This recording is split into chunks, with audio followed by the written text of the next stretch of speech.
cervicitis, and that might be herpes, but it was too early to diagnose. And I said naman na imposible since wala akong experience sa ibang tao. And my father said wala rin siyang experience sa iba. Pero ayun, I continued treatment na halos walang improvement.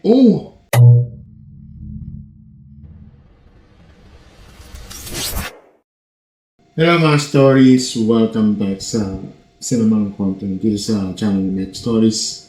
Mga stories for today's video, meron tayong babasahin kwento na pag narinig nyo to, mag-iisip kayo.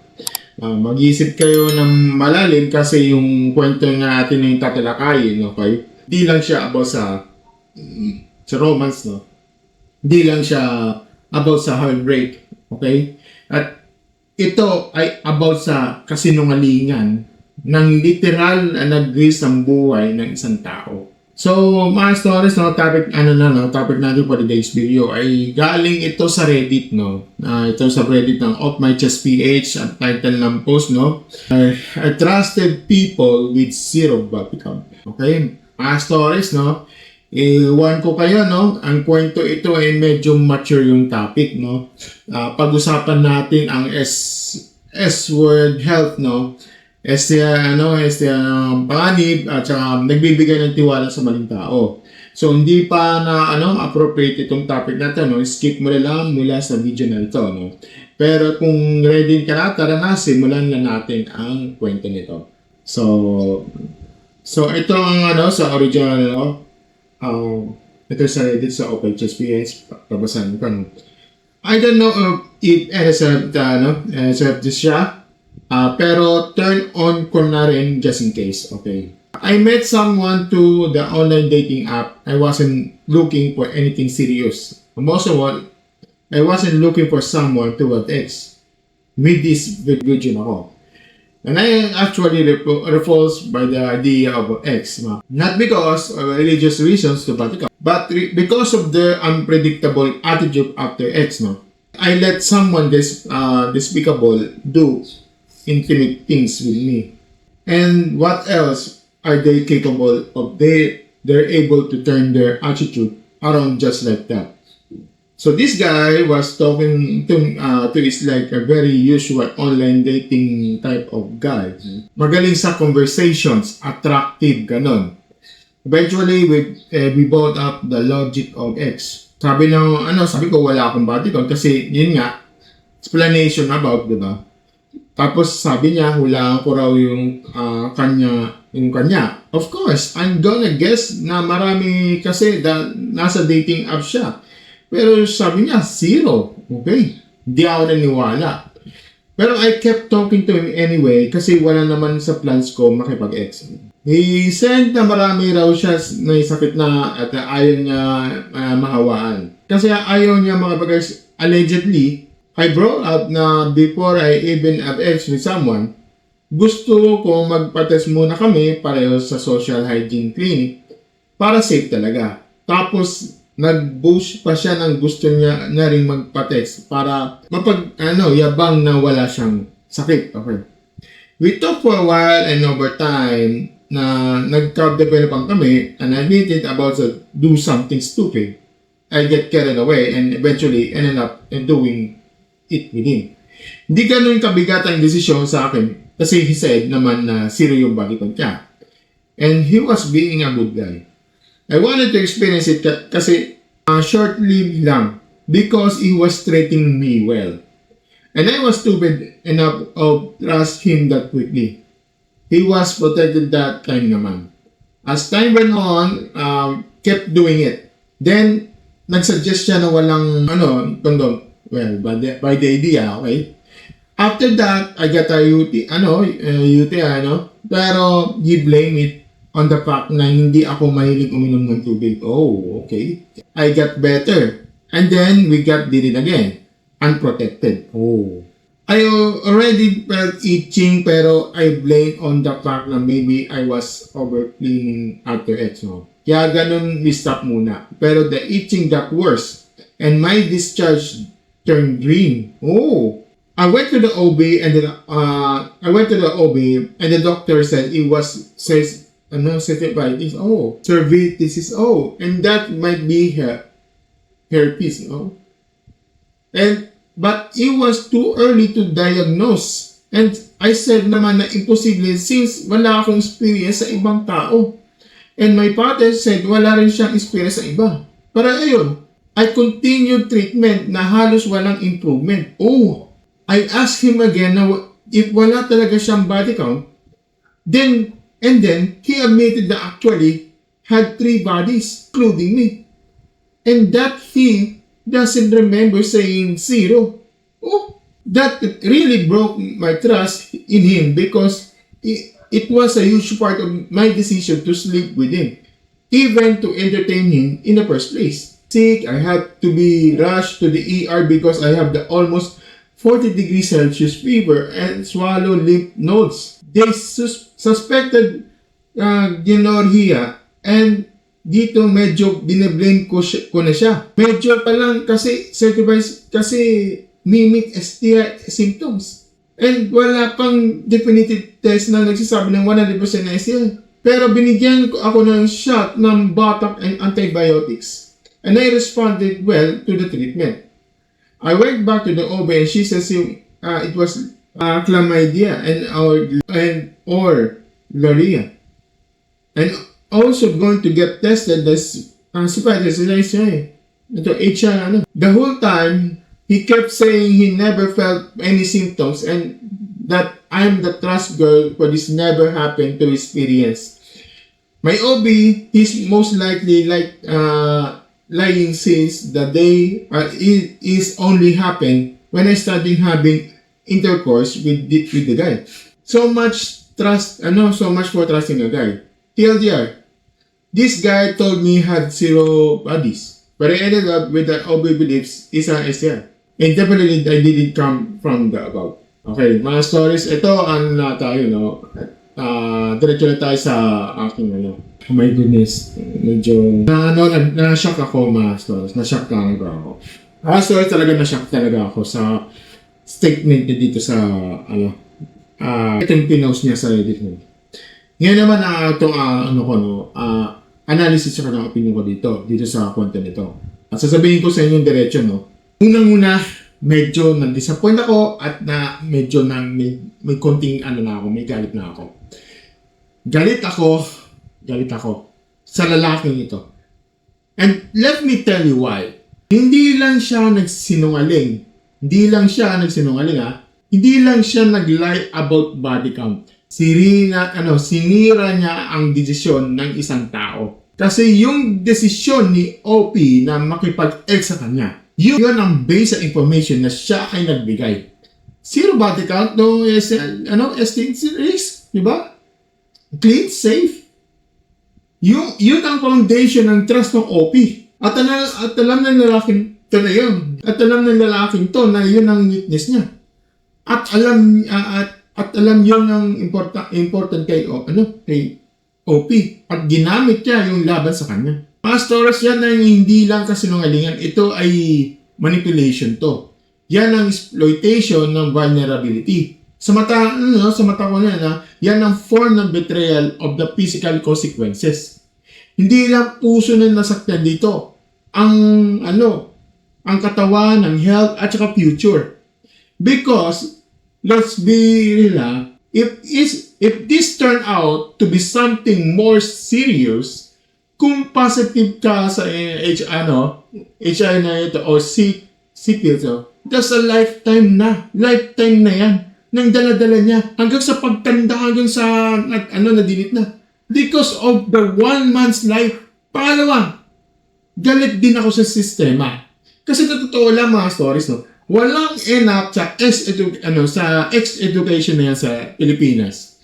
Walang enough awareness about STs, walang enough conversation about informed consent na hindi lang about pumayag ka ba o hindi. Informed consent means alam mo ba ang target na risk bago ka pumayag? Kung nagsinungaling siya sa body count niya, si OP ba ay truly informed nung pumayag siya? Para sa akin hindi. Pangatlo, may accountability din si OP dito at siya na mismo umano nun. Mga stories, no? Dito ako nag-iingat sa sinasabi ko kasi ayoko maging insensitive. Okay? Pero si OP mismo ang nagsabi. Okay? Sabi niya, I was stupid enough to trust him that quickly. She herself said he was about to do something stupid. At yun ang reality. Kahit gaano ka careful ang umpisa, kung hindi mo sinunod yung sarili mong rules, ikaw din na maapektuhan. She said she wanted to get both to get tested first. They never did. She said she wasn't looking for X, but she gave in. She had boundaries. She was crossed, not by force, but by emotions. At yun ang pinakamalaking aral dito. Ang emotion ay hindi substitute sa verification. Kahit gaano ka-sweet ang lalaki, kahit gaano ka-charming, kahit gaano ka-consistent sa umpisa, words are not evidence. Tests are evidence. Results are evidence. Pangapat, yung lalaki nito, garapalan. Hindi ko maalala yung sinabi, yung sabi niya, hindi ko maalala yung sinabi kung zero. Sinong tanga ang maniniwala dyan? Kung ikaw ay isang tao na nag-claim ng zero ang body count mo at yun ang isang deliberate na sagot ng isang deliberate na tanong, yun ang hindi mo manilimutan kasi yun ay isang conscious decision to lie. At alam nyo ba ang mas nakakainis dito? Yung nag-suggest siya na tanggalin na ang kondo. Kasi doon niya ipinakita ang totoong kulay niya. The man who truly has zero experience and is genuinely afraid of STs. Bakit siya nag-suggested ng walang condom? Bakit siya nagsasuggest ng walang condom? Diba? Kung totoong takot siya sa sakit, ang condom ang best friend niya. But no. Kusyara raw kasi ang totoo wala siyang pakialam sa safety mo. Wala siyang pakialam sa health mo. Ang pakialam niya, yung sarili niyang pleasure. Period. Panlima. Itong dating app culture na to. Mga stories, no, hindi ko sinasabing masama ang dating apps dito, To be clear dito, na hindi ko sinasabing hindi ko sinasabing masama yung dating apps, okay? Maraming tao na nakahanap ng genuine na love doon. Okay? Pero kailangan natin aminin. Okay? Ang dating apps ay breeding ground din for deception. Kasi sino ang mag-verify? Sino ang mag-check ng background? Wala. Wala eh. Kasi ikaw lang at ang salita ng kausap mo. Kung saan isang swipe lang ng pagitan ng hi, how are you? And let me do, okay lang, nag-match na, yes, na mag-uusap kayo. Hi, how are you? Just let's do it. And ang danger ay real. Very, very real, di ba? Kaya ang advice ko dito, mga stories, at ito ay hindi lang para sa mga babae, pati na sa mga lalaki. Vice versa. Okay? Never, ever skip the testing. Okay? Never, ever skip the testing. Huwag kayo mag-rely sa salita lang.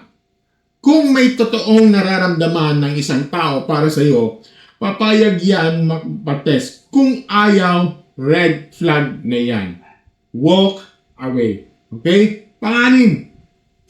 For the men, ito sa mga lalaking nanonood dito, mga stories sa mga lalaki dyan, yung mga kasorso dyan. Pakinggan nyo to. Kung nagsisinungaling ka sa body count mo para makuha na gusto mo, ikaw ang problema. Hindi ikaw ang biktima ng higam. Hindi ikaw ang biktima ng lalaki lang. Hindi, ikaw ang pumili na nagsinungaling. Ikaw ang pumili na iris ang health ng ibang tao. At kung ini-infect mo ang isang tao dahil sa kasinungalingan mo, ikaw ay may moral at posibleng legal liability. Hindi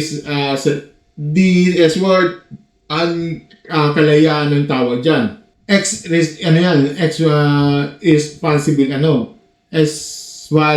Irresponsibility ang tawag dyan. As a worst case, pwede yan magiging criminal dito. Okay? So, ngayon, mga stories, no, basahin natin yung mga comments na post, no, para, kasi, ang daming matitinong nag-comment dito, at hindi lang opinion dito, may actionable advice pa dito. Sabi nga dito, no, men ay asymptomatic for some STs, no, including chlamydia as symptoms. It's good that you're receiving treatment of getting tested. Mga stories, no, ito ang isang napakahalagang punto dito. Asymptomatic, no? Ibig sabihin, pwedeng may sakit ang isang tao na walang nararamdaman. Okay? Walang sabihin niya, wala akong nararamdaman, hindi ibig sabihin ay clean siya. Okay? Ang absence of symptoms ay hindi katumbas ng absence of infection. At nagbibigay pa siya ng legal option, no? CBIT code, no? Responder, ito, ilalagay ko na lang dito makita. Ito yung HI ng involved, no? At saka yung RA ba, na yung considered violence against women na intimate relationship. Mga stories, no? Kung kayo ay ganitong sitwasyon, no? May legal remedies kayo, no? Hindi kayo powerless. At sa last part ng comment niya, no? Never take a stranger's word from it, no matter how charming or good-looking they may be. Especially if they refuse to get tested. Amin. Yan ang pinakamalinaw na advice sa buong comment section na to. Next naman ito, sabi niya dito na I feel sorry for you, Open. Nakakatakot talaga magtiwala na nakamit mo lang sa dating app. Even mga kakilala mo sa personality, mahirap pa rin mag-adjust. Hope that's not HIV. Okay. In short, medyo impactful at totoo. At kahit kilala mo yung tao personally, kahit kaibigan mo, kahit matagal na, hindi mo alam yung lahat. Hindi mo alam yung ginagawa nila sa likod mo. Kaya yung trust, especially pagdating sa health, no, verify, huwag mong assume. At yung hope that not HIV, mga stories, yun ang nakakatakot. Kasi hindi pa final ng results. At habang nag-iintay si OP dito, no, imagine mo na yung anxiety, yung fear, yung uncertainty dahil sa kasinungaling ng isang lalaki. Next naman ito, sabi niya dito, as a guy, ito pa na latarang tip na nagbibigay ko sa aming mga guys. No? Never trust someone na nagsasabing zero ang body count. Lalo na pa doon, hindi nang uwi. Gusto ko lang ikamaasap with the sweet words and sweet gestures. At ang continuation niya, master, ito, sabi niya, most of us guys, pag tigang kami, galit ang sandata namin. Lahat talaga gagawin namin, lokohin lang kayo. Kasi gusto lang namin kayong matira in the next naman. Sa ultimo pagiging good boy ko, no, ang pagiging white knight ng shining armor, gagawin namin. Basta matira lang kami. Kayo. Oh my goodness. Grabe, mga stories. Galing nang bibigyan isang lalaking yan, no?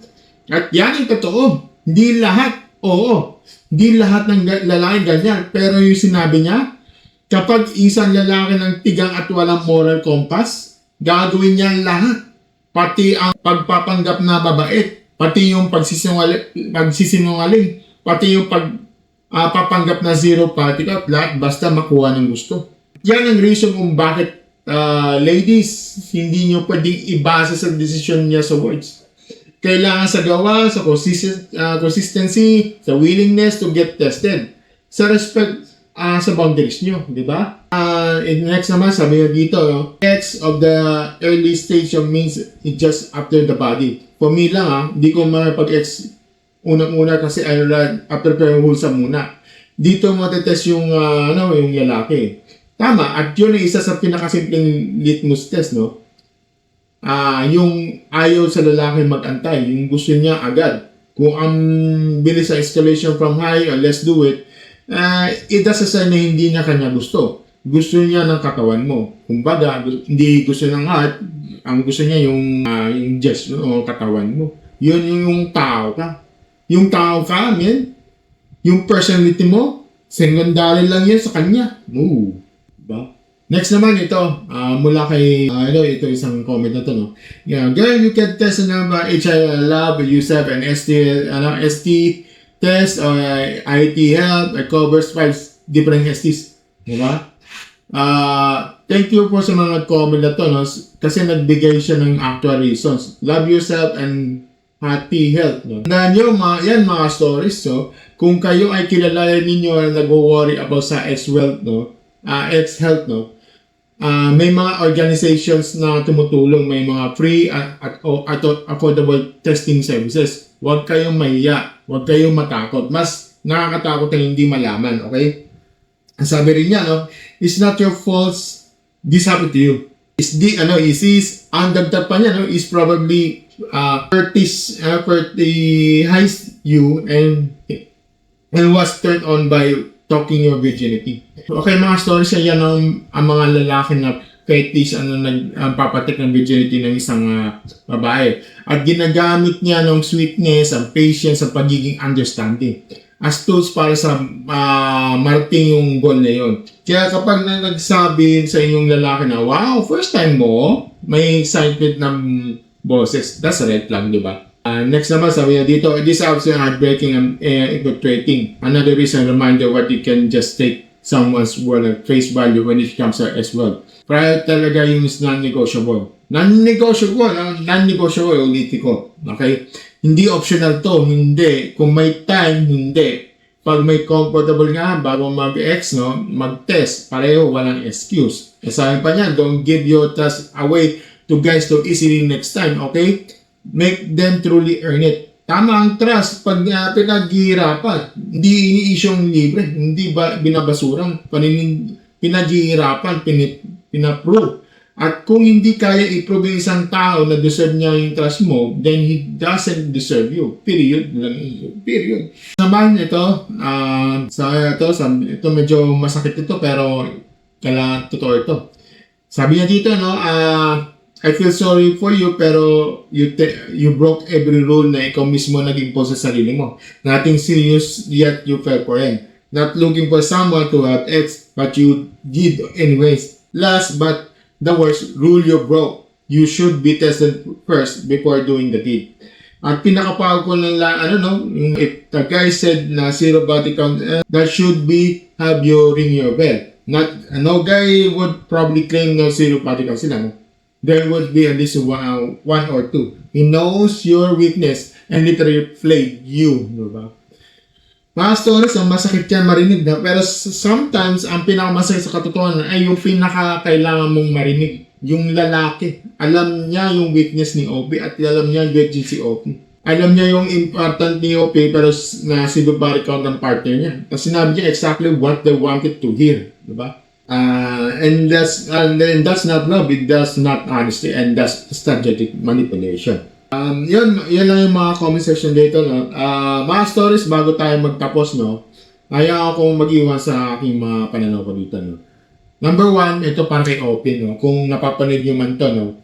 Hindi ikaw yung may kasalanan dito, no, na nagsisinungaling siya. Yes, may rules na may rules na break mo. Yes, may mga bagay na sana ginawa mo differently. Pero yung root cause na sa lahat ng nangyari, ang kasinungalingan niya, hindi yung kahinaan mo.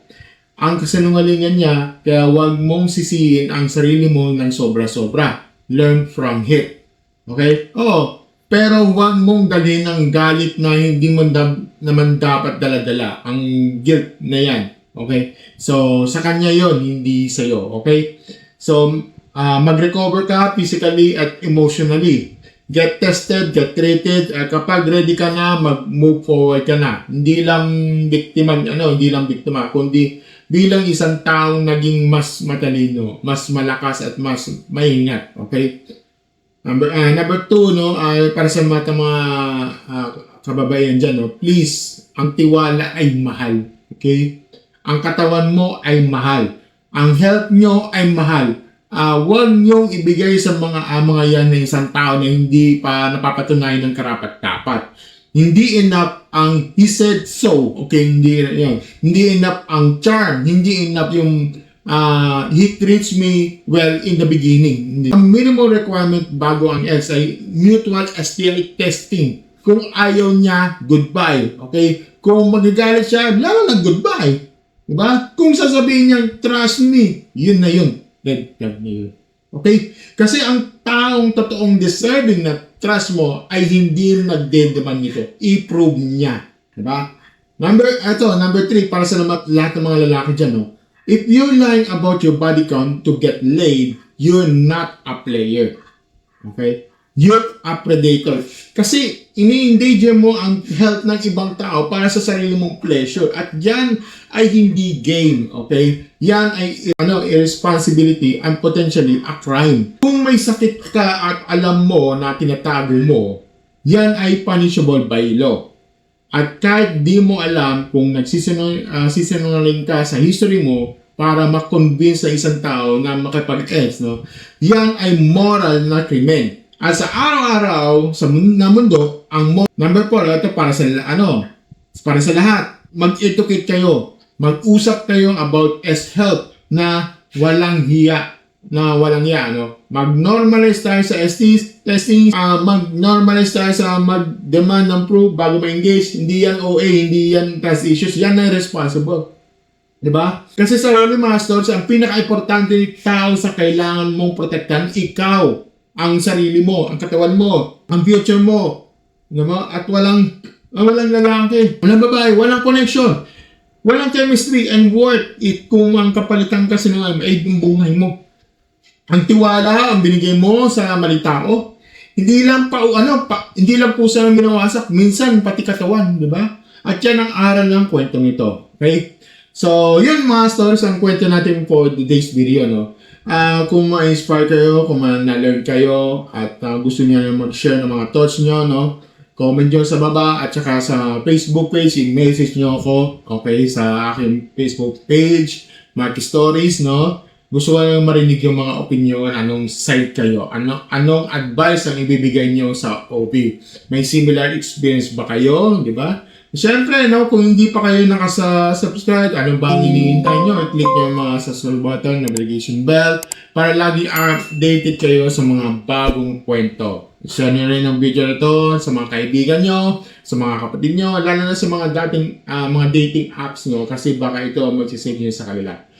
Muli, ako pala si Martin, no? As always, mga stories. Thank you and have a great night.